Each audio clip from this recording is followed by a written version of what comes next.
بسم الله الرحمن الرحيم الحمد لله والصلاة والسلام على رسول الله أما بعد اللهم ربي يسر ولا تؤسر وتمم بالخير سبحانك لا علم لنا إلا ما علمتنا إنك أنت العليم الحكيم السلام عليكم ورحمة الله وبركاته hurmatli ustozlar va qarindoshlar bugungi axloq darsimizning temasi rahim shafqat qilish to'g'risidagi darsimizning 3 bölümü. Peygamberimiz Muhammed sallallahu aleyhi ve sellem Allah'ın halk içindeki en mehriban, en köyümcan zat idi. Peygamberimiz sallallahu aleyhi ve sellem'nin isimlerinden Nebiyur Rahme, rahmet peygamberi. Peygamberimiz sallallahu aleyhi ve sellem'ge müşriklarga beddua qilgan bolsalar deb talab qilingan vaqtida Peygamberimiz sallallahu aleyhi ve sellem shundoq dedi: "Inni lam ubas la'anan va innama bu'istu rahme." Ravahu Muslim. Men kishilarga la'nat qilish uchun avatilmadim.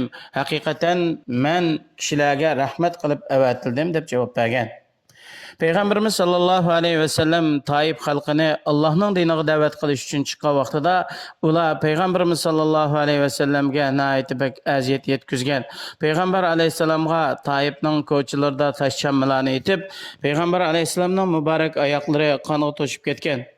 Şu vaqtida muakkal qilingan farishta Peygamberimiz sallallahu aleyhi ve sellem'ge salam berib: "Ya Muhammed sallallahu aleyhi ve sellem, agar sizlar xolislari bu ikki tog'ni bularning ustiga ko'mtirib o'taman degan vaqtida Peygamberimiz sallallahu aleyhi ve sellem: "Bal arju an yakhrujallohu min aslabihim man ya'budulloha wahdahu la yushriku bihi shay'a." Balki men Allah subhanahu ve taolaning ularning neslidan Allah'ni yekkigani deb Allah'a ibodat qiladigan, Allah'a hech qanday narsani shirk keltirmaydigan avlodlarni dunyoga keltirishni umid qilaman deb javob bergan. Allah subhanahu ve taala Peygamberimiz Muhammed sallallahu aleyhi ve sellem'ni dunyoga rahmat qilib avatdi. Bu to'g'rida Qur'oni Karimda shunday aytadi: "Va ma arsalnaka illa rahmatan lil alamin." Ey Muhammed sallallahu aleyhi ve sellem biz sizlarni faqat butun olamga rahmat qilib avatdik. Allah'ninki muşu rahmetini qabul qilgan kishi, ya'ni Peygamber aleyhisselamga ergashgan kishi va muşu ne'matga shukr etgan kishi dunyo oxiratda baxt saodatga erishdi. Ammo Allohning Peygamber aleyhisselamni rahmat qilib avatgan bu ne'matini qabul qilmagan, bu ne'matga tangan kishi dunyo oxiratda baxtsiz shaqiy bo'lib ketdi. Allah subhanahu ve taala Peygamberimiz Muhammed sallallahu aleyhi ve sellem'ni bo'lib mu'minlarga bak mehribon qilib avatdi. Allah subhanahu ve taala aytdi: "Ve rahmetul lillezine amenu minkum." Yani Muhammed sallallahu aleyhi ve sellem sizlardan iman etgan kishilarga nihoyat bak mehribon kuyimchandir. Peygamberimiz sallallahu aleyhi ve sellem ümmetiga nihoyat bak kuyinadigan bo'lib, Qur'oni Karimdagi, ya'ni Allah subhanahu ve taolaning İbrahim aleyhisselam ve İsa aleyhisselam to'g'risidagi mana oyatlarni o'qidi. Robbi innahunna adlalna kathiran minan nasi faman tabi'ani fa innahu minni wa man asani fa innaka ghafurur rahim. وقال عيسى عليه السلام إن تعذبهم فإنهم عبادك وإن تغفر لهم فإنك أنت العزيز الحكيم. Yani İbrahim aleyhisselam özünün qavmi to'g'risida duo qilib shunday aytgan: Robbim, haqiqatan ular, ya'ni butqcha qo'ng'ichilar, kafirlar insonlardan nurg'un kishilarni ozdiribdi. Ulardan kimki men da'vat qilgan dinga ergashdi ekan, jazman u odam mendan, mening ergashguchilarimdan.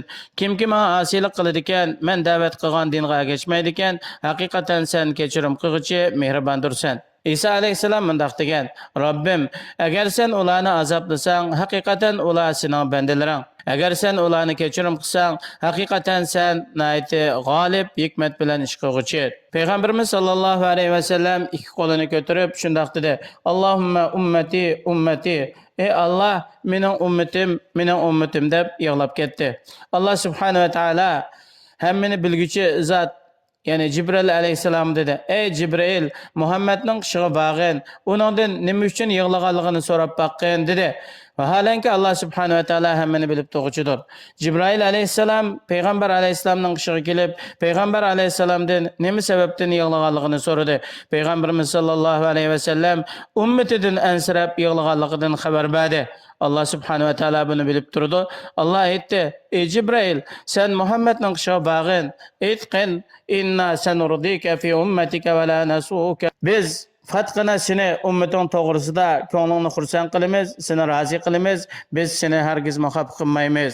İmam Navaviy rahimahullah bu mushu ummat uchun eng umidvor bo'lgan, eng umidli hadislardan biri hisoblanadi. Peygamberimiz sallallahu aleyhi ve sellem özünün sahabelerine ait bek köynetdi. Sahabelerden Sa'd ibn Ubada radıyallahu anhu ağırıp kalgan vaqtida, yani kesili intayin ağırlaşıp ketken, Peygamberimiz sallallahu aleyhi ve sellem bunu yoklap geldi bazı sahabeler bilen birlikte. Peygamberimiz sallallahu aleyhi ve sellem onu yoklap kirgen vaqtida Sa'd ibn Ubada radıyallahu anhu'nunki ailesinde huşsiz halette ikkenligini görüp, "Qad qada, can üzüp ketdimi?" deb so'radi. Ular, "Yo'q, ey Allohning elchisi" dedi. Payg'ambar alayhissalom yig'lab ketdi. Atrofdagi kishilar payg'ambar alayhissalomning yig'laganligini ko'rib, ularmi yosh to'kishdi. Yana payg'ambarimiz sallallohu alayhi vasallamga bir kichik sunib berildi. Bu balaninki nafsi nihoyatda bak qisilib, shundoq xoxirab nafasi ilyapti. Buningga qarab payg'ambar alayhissalomning muborak ko'zlaridan yosh to'kildi. Sa'd ibn Muaz radhiyallohu anhu dedi: "Ya Rasulullah, nima deb yig'laylar, nima bu?" deganda payg'ambar alayhissalom, "Bu rahmat. Buni Alloh subhanahu va taolo o'zining bandalarining qalbida qildi" deb javob bergan. Payg'ambarimiz sallallohu alayhi va sallam yoshlarini bak ko'ynatdi. Malik ibn Huvayris radhiyallohu anhu shunday deydi: "Tang yoshlik bir qancha yoshlar payg'ambar alayhissalomning qishiga qavmimiz tarafdan elchi bo'lib keldik. Biz payg'ambar alayhissalomning yonida 20 necha kun turdik." Peygamberimiz sallallahu aleyhi ve sellem bizning ailemizde sığınganlığımızı bilgenden keyin bizden ailemizdekilerin ahvalını sorudu. Biz hem ahvallarını Peygamber aleyhisselam'a aytib berdik. Peygamber aleyhisselam nayeti bek mehriban, kuyumchan zat idi. Peygamber aleyhisselam bizge ailenlerge qaytib ketinglar, ularga ta'lim beringlar, ularni namozga buyuringlar. Sizlar mening namoz o'qiganimni ko'rgandek namoz o'qinglar. Namozning vaqti hozir bo'lgan vaqtida sizlardan bir odam namozga kishilarni chaqirsin, azon o'qisin va sizlarning yoshga cho'nroqinglar imom bo'lsin dedi. Yana payg'ambarimiz sallallohu alayhi va sallam ayollarni bak ko'ynatdi.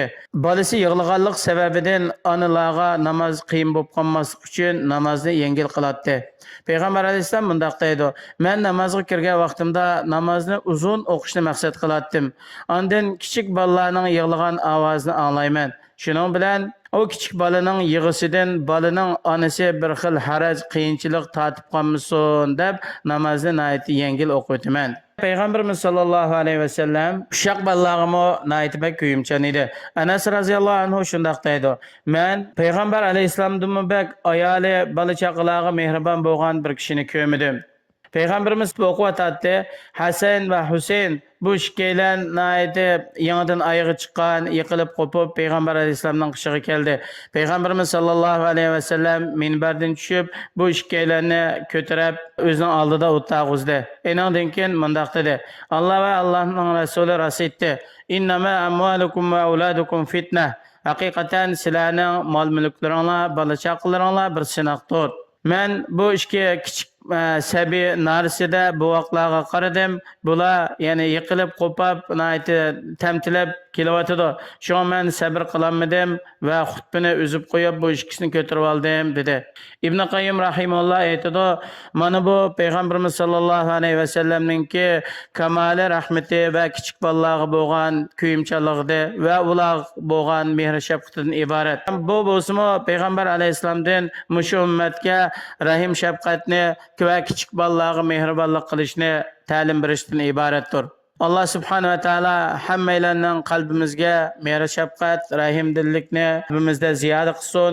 Kichiklarga kuyinadigan, cho'nglarni hurmat qiladigan, ayol bolalarga mehribonlik qiladigan, haqiqiy payg'ambar alayhissalomning yo'liga ergashgan yaxshi mu'minlarning qatoridan qilsin. Vassalomu alaykum va rahmatullohi va barakatuh.